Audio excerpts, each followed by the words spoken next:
Pranešimą norisi pradėti nuo akivaizdaus, nors nežinia kodėl, nustebinti galinčio teiginio.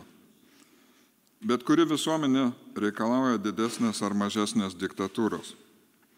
Su diktatūra pirmą kartą susidurėme rašydami diktantus. Lotyniškas dikto reiškia diktavimą, nurodymą ir pasakinėjimą. Apšvietos filosofai, o dabar liberalūs intelektualai, mano, kad tikintieji Dievu yra neišsilavinę, atsilikę ir perauklėjimo verti žmonės. Su atsilikusiais žmonėmis nėra prasmės kalbėtis, juos reikia pergudrauti, išgąsdinti ir priversti paklusti. Rašant diktantą rašoma tik tai, ką skaito mokytojas. Šiandien kalbama apie demokratijos ir kapitalizmo, demokratijos ir krikščionybės konfliktus, tačiau užmirštama, kad liberalizmas ir demokratija yra dvi konfliktuojančios politinės doktrinos. Liberaliosios demokratijos terminas slepia šį konfliktą. Kuo stipriau priprantama prie šio termino, tuo labiau prarandamas liberalizmo ir demokratijos skirtumo suvokimas. Niekas negali pasakyti, kas turi, o kas neturi teisę vadintis demokratija. Vienos šalies demos gali nepritarti tam, kas susilaukia kitos šalies demos pritarimo ir tarp jų neįmanomas sutarimas. Demokratija kaip santvarka neturi visuotinio modelio ir yra daug norinčių primesti savo modelį. Liberalizmą ir demokratiją skiria ne trumpalaikiai, o esminiai nesutarimai. Vien istoriškai tarp demokratijos ir liberalizmo galima rasti 2,5 tūkstantmečių skirtumą. Nesunku suprasti antikinės demokratijos terminą, tačiau nėra prasmės kalbėti apie antikos liberalizmą.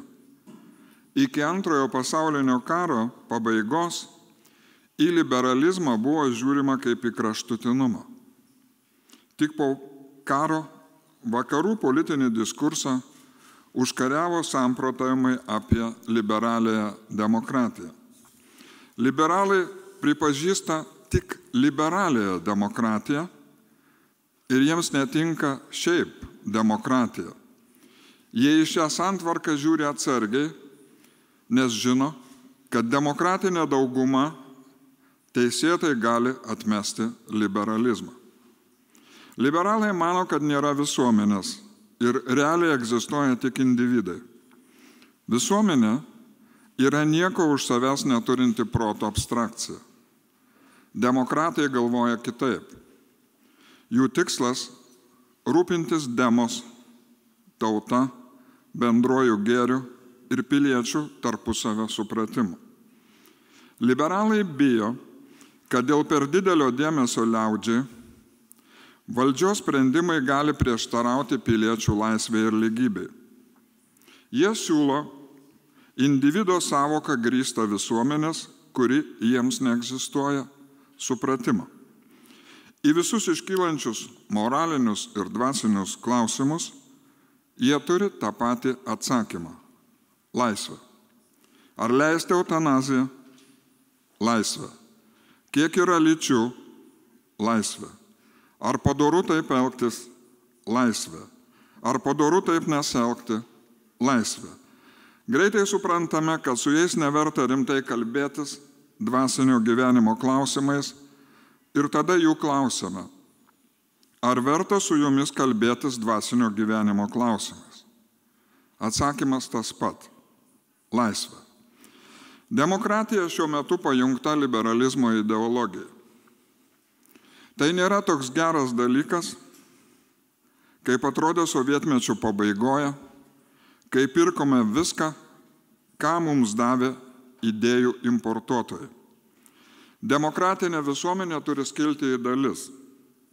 Jei reikia tų, kurie savęs nelaiko liberalais.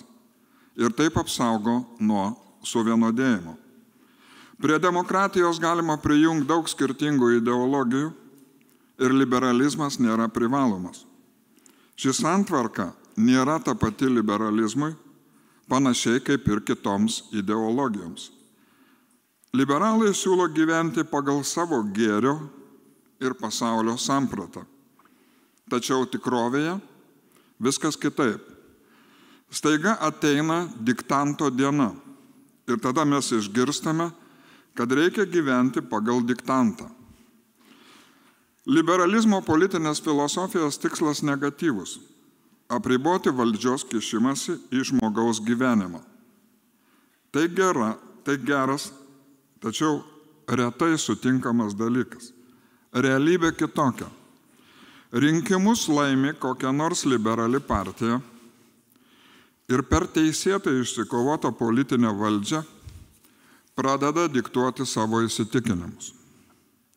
Paskui to paties trokšta jų priešai ir laukia dienos visiems diktuoti savo įsitikinimus.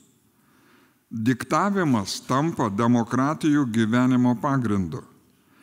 Visi nesustodami kalba apie neutralumą, nešališkumą ir toleranciją.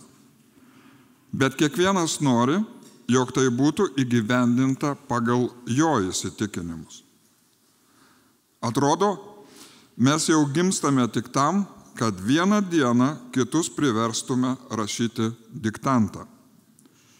Priešų padarėme populizmą, vis dar bijome totalitarizmo, bet nematome ideologinio diktato siautėjimo. Liberalai beveik iki kurtumo negalios neturi klausos tautų, kultūrai ir istorijai. Juos domina kosmopolitiniai principai. Jų politinė doktrina reikalauja užtikrinti laisvę ir lygybę bet kurioje pasaulio vietoje. Jeigu kas nors jaučiasi turintis pareigą Lietuvai, tai jiems antraeilis dalykas. Jų nuomonė, visas pasaulis turi būti sutvarkytas tais pačiais principais. Pavyzdžių nereikia toli ieškoti. Liberalioji Kanada per vieną naktį staiga suprato, jog gyvena ne tik ekonominiais interesais, bet ir kultūriniais prisirišimais. Paaiškėjo, kad juos vienyje daugybėje pasaulio vietų besimėtantis, bet į jų vėliavą įkeltas klevo lapas. Ne ekonominės naudos įskaičiavimas ir politinė galia, o paprastas klevo lapas kanadiečiams yra politinės bendruomenės telkimo pagrindas. Demokratija reikalauja kultūrinį tapatumą turinčios ir jį saugančios visuomenės. Liberalų akis nukreiptos kitur – į kratos, į valdymą, valdžios skaidrumą, atskaitomybę, valstybės institucijų funkcionavimą ir viešąjį administravimą. Demokratams rūpi konkretų kultūrinį ir istorinį patyrimą turinčios bendruomenės tęstinumas bei solidarumas. Jie supranta, kad Lietuva ir Latvija skiriasi savo kultūrą ir istorinio tęstinumo suvokimo.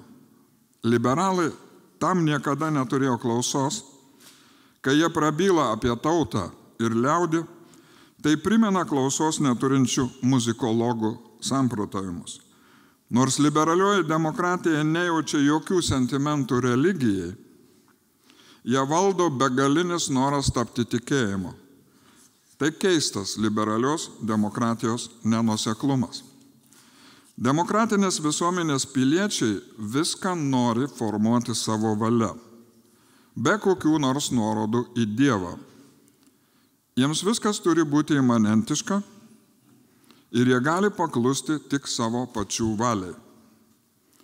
Krikščionybę ir bet kurią kitą religiją jie suvokia kaip savo moralinės autonomijos suvaržymą.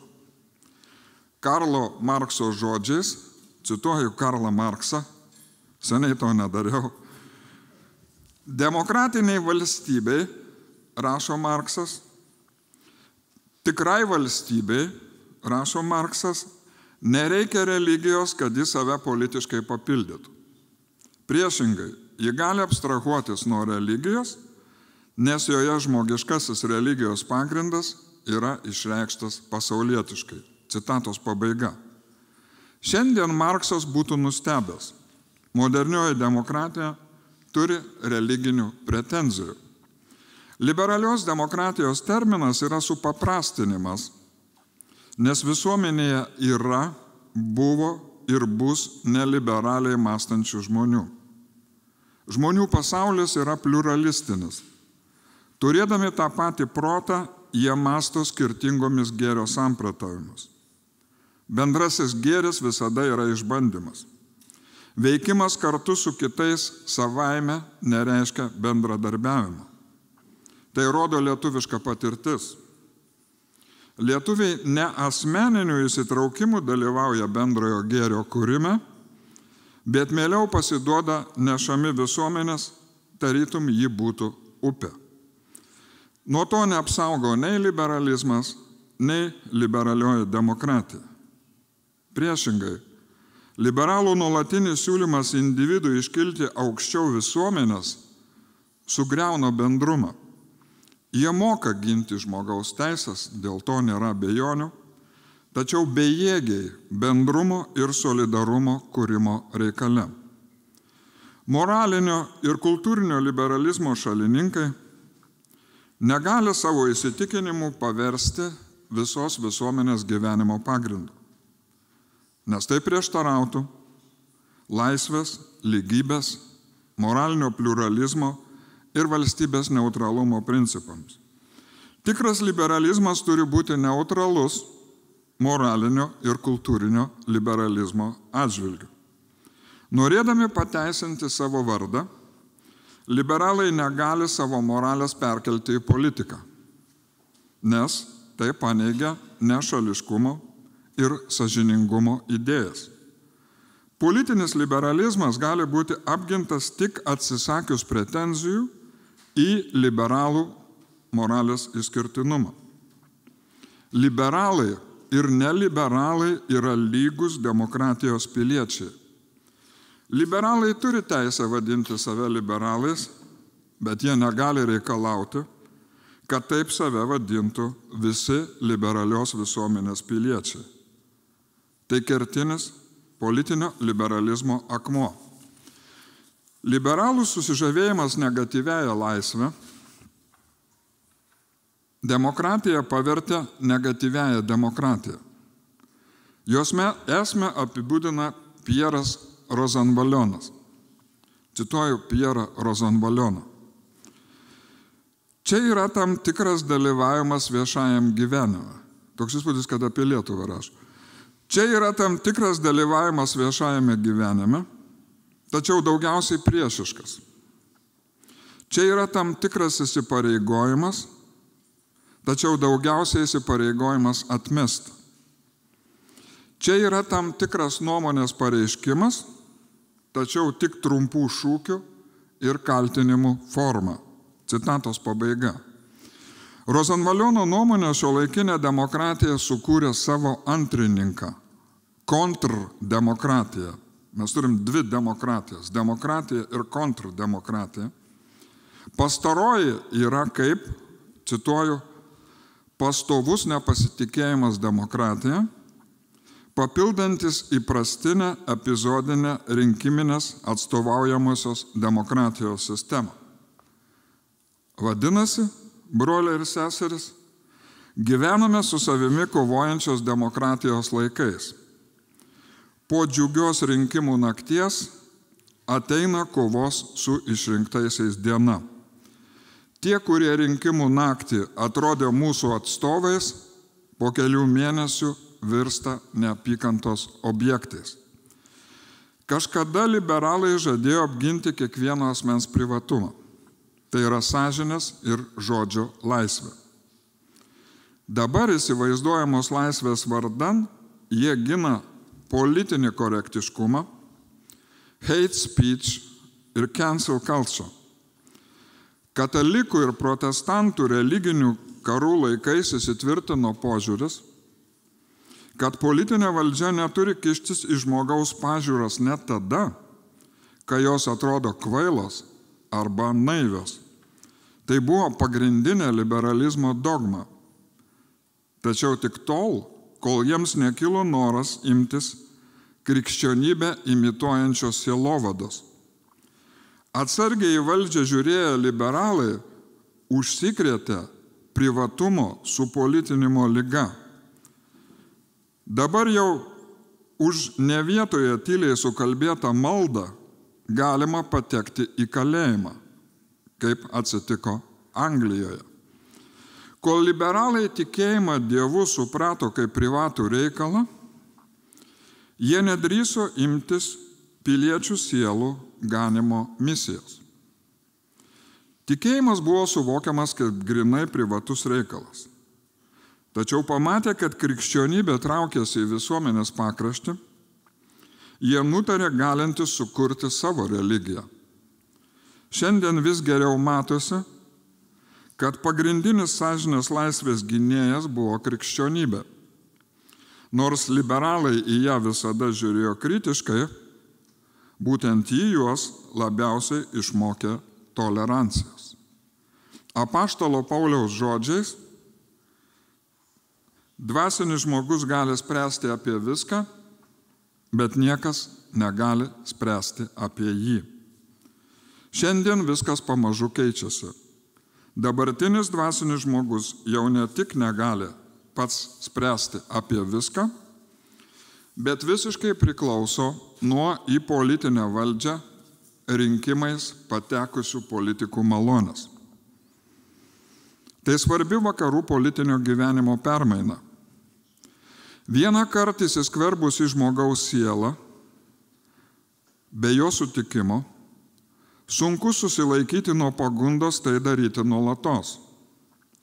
Randama vis naujų priežasčių skverbtis ten, kur anksčiau įeidavo tik asmuo ir Dievas. Kiekviena į rinkimus einanti partija žada keisti sielas. Ir tai jau daro ne tik liberalai. Tai tapo šių dienų politinio gyvenimo prakeiksmu. Baigėsi po kruvino ir baisaus 30-mečio karo vakaruose įtvirtinta sąžinės laisvė. Dabar pagrindinis politikų tikslas – diktuoti pažiūras. Liberalioji demokratija to nebegali sustabdyti. Prancūzų filosofas Alanas Badiou pastebėjo, kad demokratija virto moderniojo pasaulio emblema. Cituoju Badiou.